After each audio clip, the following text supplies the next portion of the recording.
बड़े घर की बेटी। कविता अपने माता पिता की बहुत लाडली थी।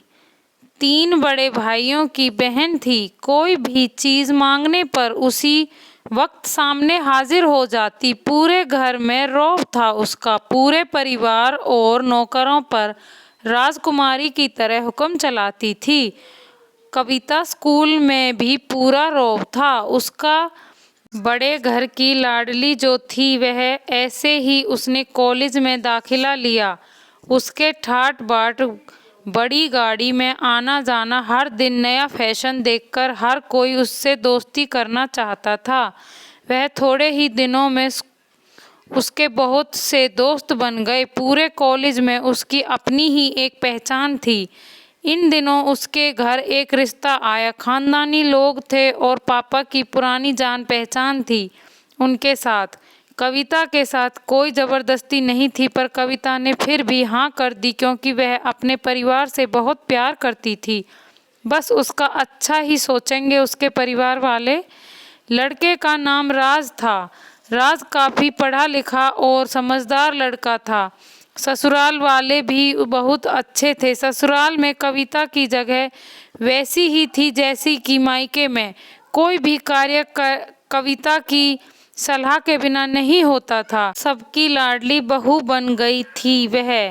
फिर उसके घर एक बेटे का जन्म हुआ। राहुल कविता की जान से ज़्यादा प्यारा था। पोता पाकर ससुराल वाले तो फूले नहीं समाते थे।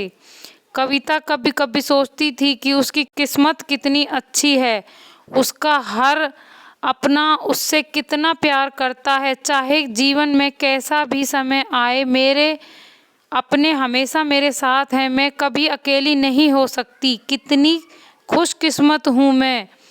पर शायद कविता की खुशियों को उसकी अपनी ही नज़र लग गई। एक दिन वह मायके जाने की जिद कर बैठी। आज राज को बहुत काम था, लेकिन वह फिर भी उसे ले गया। रास्ते में उनकी गाड़ी अन्य गाड़ी से टकरा गई। राज और राहुल बुरी तरह से जख्मी हो गए। काफ़ी दिनों इलाज करवाने के बाद राज और राहुल तो ठीक हो गए, लेकिन कविता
घर वाले भी इतने दिनों के बाद उसे देखकर कितने खुश होंगे।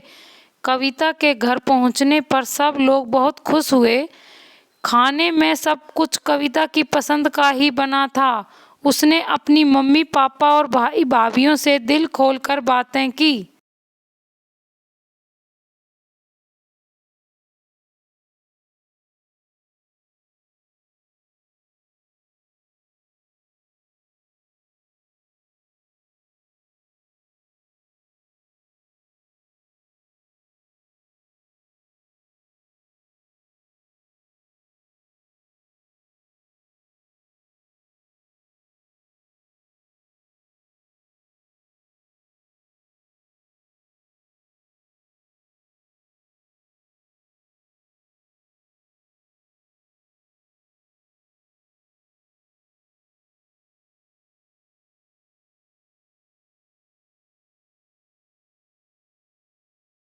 थोड़ी बहुत टोका टोकी उसे सुनाई देती वह टाल देती। एक दिन उसके हाथ से लगकर एक कीमती फूलदान टूट गया। छोटी भाभी ने बहुत हंगामा मचाया। कविता के माता पिता रोज रोज के झमेले से तंग आ गए थे। उन्होंने राज को खुद से फोन कर दिया।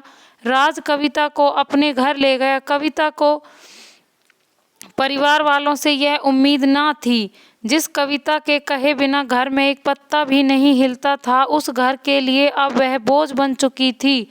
राज के साथ ससुराल आते वक्त वह बहुत खुश थी, क्योंकि वह अपने घर जा रही थी, अपने जिगर के टुकड़े अपने बेटे राहुल के पास। परंतु यह खुशी भी कुछ पल की ही थी। सारा बंदोबस्त पहले ही किया हुआ था। कविता को सीधे ऊपर वाले कमरे में पहुंचा दिया गया। राहुल से भी दूर रहने की सख्त चेतावनी दी गई। कविता ज़्यादातर चुप ही रहती। कभी कभी कामवाली लता के साथ बात कर लेती। उसके जरिए राहुल का पता चल जाता। सबकी लाडली बेटी और बहू अब सबके लिए बोझ बन चुकी थी।